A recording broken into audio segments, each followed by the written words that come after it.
A blood-stained blade hovers above a terrified neck. A hush falls across the crowd. They whisper a legend that the doctor who demanded justice found himself kneeling there first. In one instant, a single swing could sever life. Did it claim his life? Joseph-Ignace Guillotin was a kind doctor, not a murderer. In 1789, he took his seat in the National Assembly, appalled by how cruel executions could be. He spoke softly about mercy. His heart was set on justice and compassion, even in death. Revolution had thrown France into chaos. Parisian streets ran red with rage and blood. Kings and nobles could rely on executioners with swords.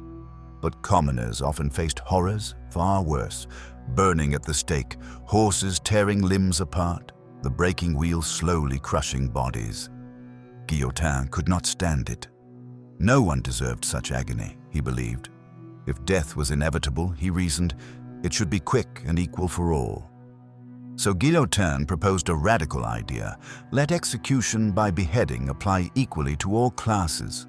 Carried out with a swift device, he drafted reforms: punishments equal for equal crimes. No privileges even in death. The assembly listened.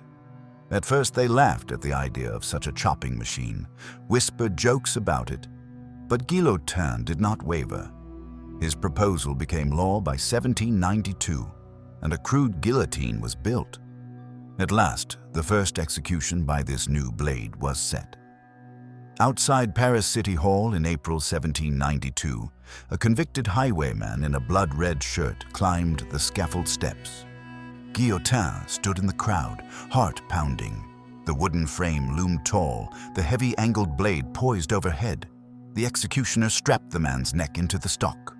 For a moment, there was only silence and the patient crowd. And then came the beginning of the end. The lever was released. The blade thundered down like a cannon shot. In a flash of steel and bone, the prisoner was cut from shoulder to spine. A crimson gazer burst forth, splattering the wood. Flesh and nerve were cleaved as if the body were butter under a cleaver. The crowd gasped. The man's head fell lifeless into a wicker basket with a sickening thud. For an instant, everything was still. The air was thick with the coppery scent of blood. That was just the beginning. Soon thousands of Parisians would flock to see the guillotine in action. Mothers knitted quietly while heads piled up. Even kings and queens felt its bite. Louis XVI, Marie Antoinette, and the terror's own architects would find no mercy beneath this blade.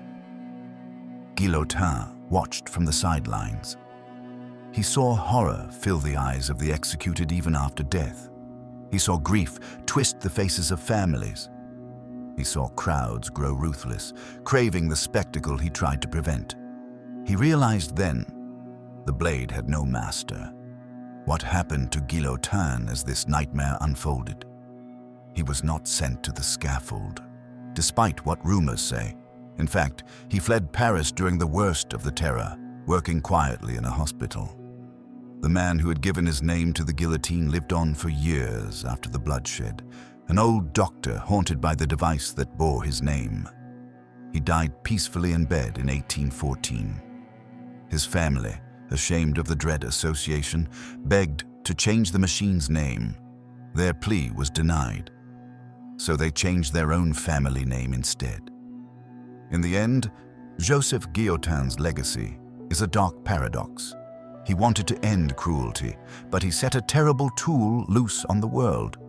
The guillotine delivered swift death, but its shadow was a slow terror that lasted centuries. Even today we shudder at the sound of its falling blade. Are we safer with one method of execution, or have we just disguised brutality in science? Could any man of mercy resist giving in to rage and fear? Now I leave you with a question. What do you make of this cruel twist of fate? Would you have stood quietly as the blade fell, knowing your name was etched in that wood? Let us know your thoughts and reactions in the comments below. If you found this story compelling, remember to like this video and subscribe to our channel for more deep dives into history's most chilling and fascinating tales. We have many more stories of dark history to share. And if you thought Guillotin's fate was horrifying, just wait until our next episode, where we uncover the gruesome legend of a man boiled alive in molten silver. Stay tuned, and until next time, stay curious and stay safe.